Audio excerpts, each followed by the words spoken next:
Halo Talovers,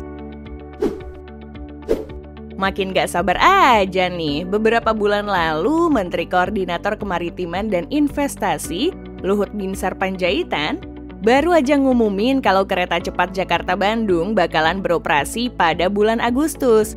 Bahkan udah diuji coba loh. Kereta tersebut bakalan menjadi yang pertama di tanah air, bahkan di ASEAN. Anyway, soal kereta cepat nih, bedanya apa ya dengan Shinkansen di Jepang? Secara Shinkansen kan salah satu pionir di dunia kereta cepat modern. Nah, kalau kita menengok sejarah pembuatan moda transportasi satu ini di tanah air, rupanya memiliki catatan yang cukup panjang. Semuanya bermula pada tahun 2013, Indonesia dan Cina menandatangani kesepakatan awal untuk membangun kereta cepat Jakarta-Bandung. Konsorsium Kereta Cepat Indonesia-Cina yang merupakan hasil kolaborasi antara PT Pilar Sinergi BUMN Indonesia dengan Beijing Yawan HRS. Sayangnya, meski sudah banyak perusahaan yang terlibat, proyek ini sempat molor dalam kurun waktu 5 tahun yang terkendala tentang persoalan pembebasan lahan.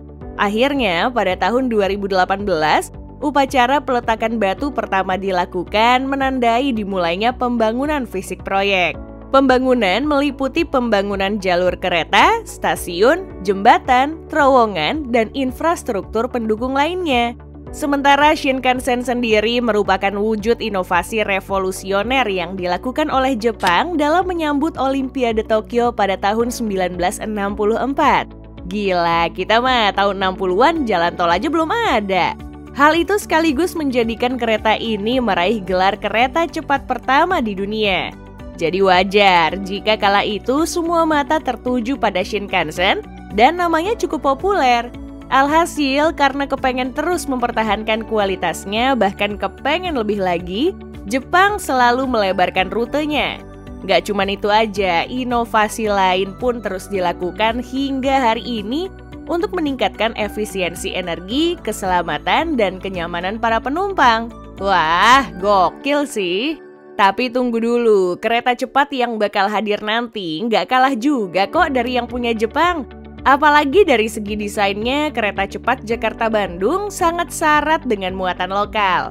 Mulai dari tampilan depan elektrik multiple unitnya. Sekilas langsung ingetin kita dengan hewan endemik Indonesia ya, yaitu komodo. Lihat aja tuh moncongnya yang lonjong, rada-rada mirip kan? Oh iya, pemilihan desain seperti itu bukan asal-asalan ya, melainkan punya fungsi aerodinamis. Gaya desain depan yang lonjong tersebut juga berguna untuk mengurangi suara bising yang dihasilkan. Lanjut menyisir ke bagian sampingnya, elektrik multiple unit yang diproduksi di pabrik China Railway Rolling Stock Corporation ini masih mempertahankan desain yang syarat akan kearifan lokal Indonesia. Lihat aja tuh, warna merah pada sisi sampingnya yang merupakan bentuk representasi bendera kebangsaan Indonesia. Nggak lupa pula diberikan aksen segitiga untuk menggambarkan motif dari sisik komodo. Nuansa kearifan lokal nggak cuma ditampilin pada sisi luarnya aja. Jika kita masuk ke dalam kabinnya, kita bakal menemukan kursi penumpang yang dibalut dengan corak batik Pegamendung. Alasan pemilihan corak itu sendiri karena rute yang dilalui oleh kereta cepat Jakarta-Bandung melewati sebagian besar area Jawa Barat, yang salah satu motif khasnya adalah batik Megamendung. Gak hanya sekedar kepengen menonjolkan nuansa Indonesia di dalamnya, kereta cepat Jakarta-Bandung juga tetap memperhatikan kenyamanan penumpangnya. Bayangin aja, untuk second class-nya dengan daya tampung sekitar 555 penumpang, sudah menyediakan kursi berbahan suede yang lengkap dengan sandaran kepala, sandaran lengan, hingga memberi ruang kaki yang memadai. Sementara untuk tampilan first class dari KCJB ini mengusung konfigurasi kursi 2 kiri dan 2 kanan yang masing-masing memakai material fox leather dan finishing motif laser cut batik Megamendung. Gak jauh berbeda dengan first class-nya, untuk VIP hanya menyediakan kapasitas 18 penumpang dengan konfigurasi 1 di kiri dan 2 di kanan. Kalau diakumulasikan, penumpang kereta yang akan segera beroperasi di tanah air ini sanggup memuat hingga 600 penumpang. Jumlah itu masih kalah jauh dengan daya tampung Shinkansen dengan armada barunya yaitu LO Series yang sanggup memuat hingga 768 penumpang dalam sekali jalan. Kapasitas yang besar itu pun turut didukung oleh tampilan mewah dan futuristis berkat perpaduan warna biru dan silvernya. Interior Shinkansen LO ini benar-benar membius mata kita. Belum lagi beberapa fitur pendukung di dalamnya yang semakin membuat nyaman para penumpangnya. Mulai dari kursi dengan bantalan yang tebal dan empuk, serta dapat direbahkan untuk posisi tidur yang nyaman. Tapi khusus yang ini hanya tersedia untuk grand class-nya saja ya. Overall, kalau kepengen diadu dari segi desain sih, kereta cepat yang bakalan hadir di bumi pertiwi nggak terlalu berbeda kok dengan yang ada di Jepang. Toh pada bagian eksterior depannya pun, mereka juga mengadopsi bentuk hewan. Bedanya, KCJB menjatuhkan pilihannya ke komodo, sedangkan LO Series Shinkansen terinspirasi dari paruh burung kawasemi atau lebih kita kenal dengan Kingfisher untuk mengatasi permasalahan kebisingan yang ditimbulkan oleh kereta. Sayangnya kita cukup ketinggalan nih dari segi performa. Ya fair-fair aja sih rasanya, namanya juga baru pertama. Ngelihat hasil uji cobanya, kereta cepat Jakarta-Bandung menggendong mesin dengan daya sebesar 9.750 kW untuk setiap rangkaian dengan 8 gerbong. Tenaga itu pun memberinya kemampuan untuk melaju hingga 350 km per jam. Yang berarti jika melakukan perjalanan langsung dari Jakarta-Bandung kurang lebih hanya membutuhkan waktu sekitar 36 menit.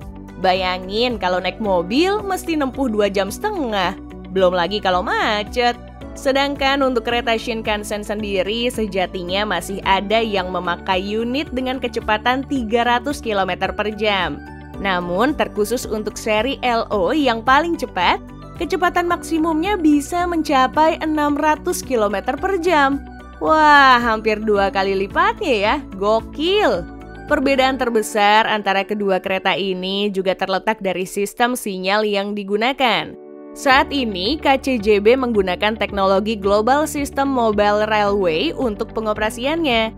Alasannya sendiri cukup jelas, teknologi tersebut dinilai cukup bagus dan telah teruji digunakan di beberapa negara. Sedangkan teknologi Shinkansen sendiri memakai Automatic Train Control. Sistem ini menggunakan sensor dan perangkat elektronik yang terpasang di sepanjang rel untuk memantau kecepatan dan posisi kereta. Sistem ini mengumpulkan informasi dan memprosesnya untuk mengendalikan berbagai aspek operasi kereta, seperti kecepatan, pengereman, akselerasi, dan perlambatan. Terlepas dari semua hal yang sudah dibahas tadi, walau kita compare secara apple to apple, apa yang akan hadir di Indonesia masih kalah dengan milik Jepang. Setidaknya rute yang ditawarkan KCJB terbilang bisa menjadi solusi untuk masyarakat Indonesia.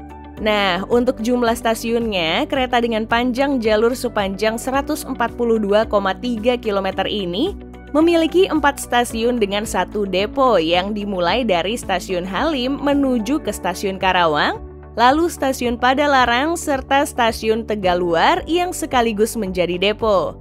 Berbicara soal tarif, rasanya nggak usah risau karena sudah dilakukan hasil riset.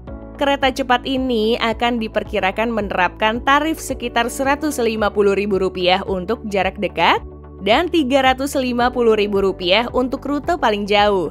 Sedangkan untuk Shinkansen yang sudah ada sejak puluhan tahun lalu, saat ini sudah punya 6 rute yang menghubungkan beberapa kota di negeri matahari tersebut.